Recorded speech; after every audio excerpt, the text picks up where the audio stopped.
থানাতে দুইজন police officer ছিল। সেই সুযোগে সেখানকার কুখ্যাত সন্ত্রাসী থানা থেকে পালিয়ে যায়। তার পিছন পিছন দুইজন পুলিশ অফিসারও অনেক জোরে দৌড়ে যায় তাকে ধরার জন্য, কিন্তু সে সন্ত্রাসী ছিল একজন ট্রেনিং প্রাপ্ত, তাই তাকে ধরতে পারে না। তারা ব্যর্থ হয়ে থানায় ফিরে আসে। থানায় আসার পর তারা মিটিং করে কিভাবে সেই সন্ত্রাসীকে ধরা যাবে। কিসের চাকরি করেন আপনারা? একটা শীর্ষ সন্ত্রাসীকে আপনারা ধরে রাখতে পারলেন না। থানার মধ্যে মানুষ শুনলে কি বলবে এটা? আর আমি উপর মহলে কি জবাব দিব? যেভাবেই হোক এই শীর্ষ সন্ত্রাসীকে আমাদের ধরাই লাগবে, কিন্তু কে ধরতে পারবে এটা তোমরাই বলো। স্যার, আমি এমন একজনকে চিনি, সে আমাদেরই একজন পুলিশ অফিসার, অনেক সাহসী। তার নাম হাল্ক। সে পারে না এমন কোনো কাজ নাই, সে কাউকে দেখে ভয় পায় না। আমার মনে হয় এই কাজটা সেই পারবে, এই সন্ত্রাসীকে ধরতে। তাহলে আর দেরি না করে চলো হাল্ককে খুঁজে বের করি, না হলে আমাদের সবার চাকরি নিয়ে টানাটানি পড়ে যাবে। থানা থেকে সব পুলিশ অফিসাররা হাল্ককে খোঁজার জন্য বের হয়, কারণ যেভাবেই হোক হাল্ককে তাদের খুঁজে বের করতেই হবে। এই বিপদ থেকে একমাত্র হাল্ক কি বাঁচাতে পারে তাদের। অনেক খোঁজাখুঁজির পর তারা হাল্কের ঠিকানা পায়। হাল্কের জন্য তারা দাঁড়িয়ে অপেক্ষা করতে থাকে। কি ব্যাপার স্যার, হঠাৎ করে আজকে আমার কথা মনে পড়লো আপনাদের? কোনো কারণ তো অবশ্যই আছে, কি হয়েছে বলেন। অনেক বড় একটা বিপদে পড়ে তোমার কাছে আসছি ভাই হাল্ক। জেল থেকে একটি সন্ত্রাসী পালিয়ে গেছে।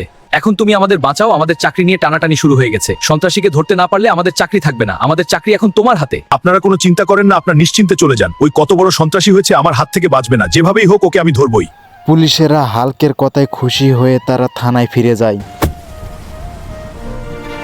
হাল্ক পুলিশের পোশাক পরে থানায় যায় সেই সন্ত্রাসীর ইনফরমেশন নেওয়ার জন্য। আমি এই পোশাকে গেলে সন্ত্রাসী আমাকে চিনে ফেলবে, তাই আমাকে পোশাক চেঞ্জ করতে হবে। আমাকে একটি ছেঁড়া গেঞ্জি এনে দাও। আমি এখন বের হব, একেবারে সন্ত্রাসীকে যেভাবেই হোক ধরে তারপর থানায় নিয়ে আসব। তার আগে আমি আর আসবো না। এইটা বলে হাল্ক থানা থেকে বের হয়ে যায়। হাল্ক ইনফরমেশনে জানতে পারে সেই সন্ত্রাসী একটি গ্রামের মধ্যে আছে। এইবার ঠিক আছে, এখন আমাকে আর সন্ত্রাসী চিনতে পারবে না। তুই যেখানেই থাক না কেন, তোরে আমি ধরবই।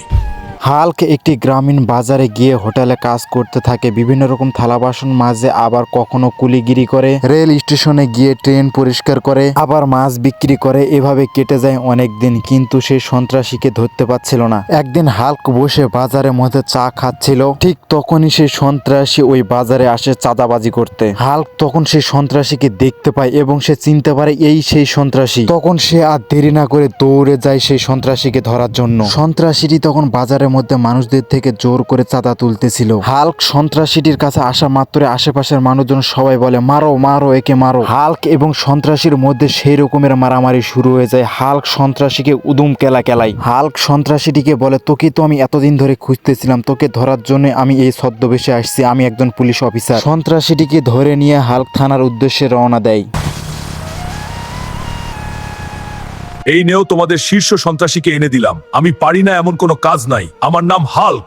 থানার সব পুলিশ অফিসাররা অনেক খুশি হয় এবং হাল্কের এই পরিশ্রমের জন্য তাকে পুরস্কৃত করে।